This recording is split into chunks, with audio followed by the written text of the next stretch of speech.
নমস্কার বন্ধুরা, চৈতালির পাকশালায় তোমাদের সকলকে স্বাগত। আজকে আমি কাঁকরোল ভাজা রেসিপি তোমাদের সাথে শেয়ার করছি।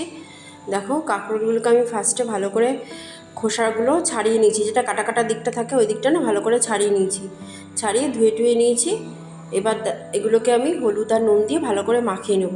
আর কাঁকরোলগুলো না একটু মোটা মোটা করে আমি কেটেছি, খুব ভালো করে নুন আর হলুদ দিয়ে মাখাবো। আর তোমরা চাইলে কাঁকরোলের বীজগুলো ছাড়িয়ে নিতে পারো, তবে আমার হাতে সময় ছিল না, আমি বীজগুলো ছাড়াইনি।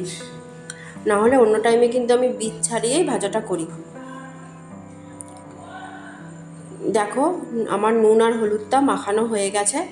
এবার আমি একটা কড়াই নিয়ে নিয়েছি, কড়াইয়ে সর্ষে তেল দিয়ে দিচ্ছি। সর্ষে তেলে আমি ভাজাটা করব। তেলটা চারিদিকে আমি ছড়িয়ে দিলাম। তেলটা গরম হয়ে গেছে, এখানে আমি কালো জিরে ফোড়ন দিয়ে দিলাম, আর একটা শুকনো লঙ্কা আমি ফাটিয়ে দিয়েছি। ফোড়নটা একটু ভাজা ভাজা হলে এবার আমি কাঁকরোলগুলো ছেড়ে দিচ্ছি। গরম গরম ভাত ডালের সাথে এই কাঁকরোল ভাজা খেতে কিন্তু খুব ভালো লাগে। তোমরাও বাড়িতে রান্না করবে, নিশ্চয়ই তোমরা বাড়িতে রান্না করো, সবাই জানো, সবাই পারো করতে, তবে আমি এটা একটু অন্যভাবে করেছি, সেটা পরে দেখাচ্ছি।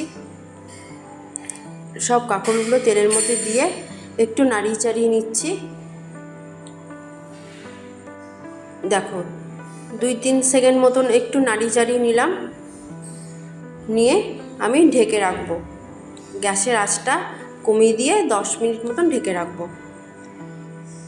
10 মিনিট পর ফিরে আসলাম। দেখো, ঢাকনাটাকে সরিয়ে দিয়েছি, সরিয়ে তোমাদের দেখাচ্ছি। এক পিঠ তো হয়ে গেছে, আবার একটু নাড়িয়ে চাড়িয়ে নিচ্ছি। এভাবে একটু নাড়াচাড়া করতে করতে আমার কিন্তু ভাজাটা হয়ে যাবে। দেখো, 3-4 মিনিট একটু নাড়িয়ে চাড়িয়ে নিয়ে এবার আমি এর মধ্যে 1/2 চামচ মতন পোস্ত দিয়ে দিলাম। তোমরা এইভাবে পোস্ত দিয়ে ভাজা করে খাবে, খেতে কিন্তু ভালো লাগে। পোস্ত দেওয়ার পর 2-3 মিনিট একটু নাড়াচাড়া করব, তাহলে কিন্তু ভাজাটা আমার রেডি হয়ে যাবে। দেখো, পুরো লালচে করে ভেজে নিয়েছি। এটা গরম গরম ভাত ডালের সাথে খেতে কিন্তু ভালো লাগে। আর প্লেটে সার্ভ করছি, ব্যাস কমপ্লিট। বাই।